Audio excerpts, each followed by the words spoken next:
y'all get enough shade? There's more than pudding in there than that.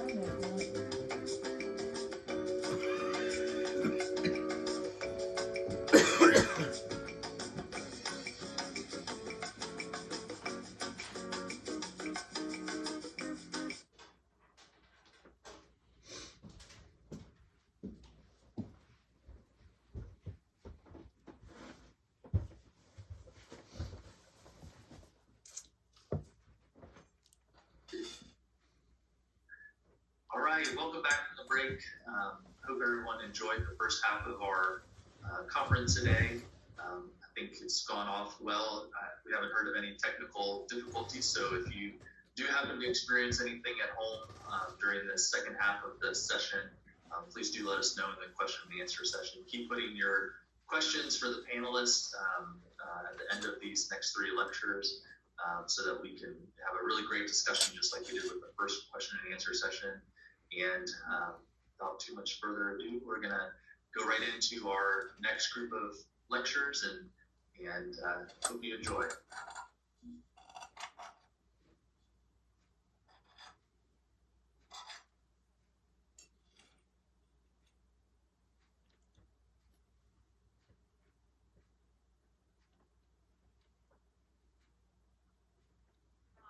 Hello, good morning. My name is Amy Jacob. I am one of the allergist immunologists here at UAB and Children's. You can also find me at the VA Medical Center once a week as well. But I know you heard from my husband, Mr. Dr. Jacob, earlier in this morning's presentation and conference. But I was going to talk about emerging therapies for the EGIDs, and most specifically, we're going to be talking about eosinophilic esophagitis because that's where a lot of the research has centered around, but we will touch on some of the other EGIDs as well. If you have any questions afterwards or at the end, my email address is there, so feel free to reach out to me.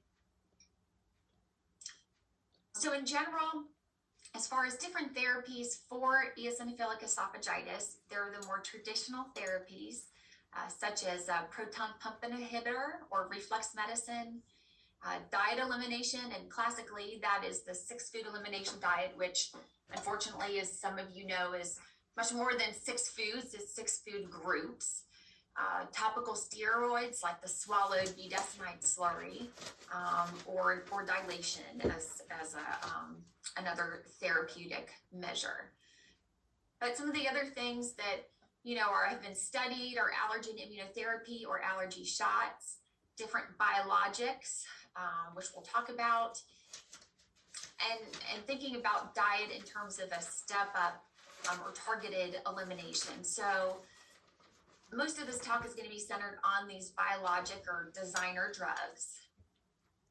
As far as allergen immunotherapy, a lot of eosinophilic esophagitis as an atopic or allergic disease can run together with all other allergic diseases, and it tends to in the majority of patients. So those patients maybe have true kind of anaphylactic food allergy as well as asthma. As far as allergens environmentally, they can be a significant problem as well. So if someone's allergic to, say, dust, cat, dog, pollens, cockroach, molds, environmental allergy and EOE can certainly go hand in hand. So with the majority of EOE, we do think it is a food that triggers the disease in, say, maybe 80-85% of cases. But for the remainder of those cases, we do get, we do think, and research supports this, that they're environmentally triggered. So one thing that we can potentially offer to EOE patients are allergy shots or immunotherapy. And so, that's not allergy shots against the different foods. There are no injections against foods to try to, desensitize you or get your, immune system tolerant to that food. But these are allergy shots against things like we just said, like the dust mite, pollens. to try to eliminate those triggers, because we don't think about it, but when we're breathing in all of these allergens all day long, and then we can swallow that, and that then coats the esophagus with those different allergens and can cause EOE, or at least contribute to it in that way. As far as the step up or targeted diet elimination, research supports, rather than maybe starting with those 6 food group, the big elimination, there's been a lot of studies that support a kind of step up approach. So say start with a 1 or 2 food elimination. Now most of the time that's going to be dairy right off the bat. Maybe number 2 is anything like wheat or gluten containing.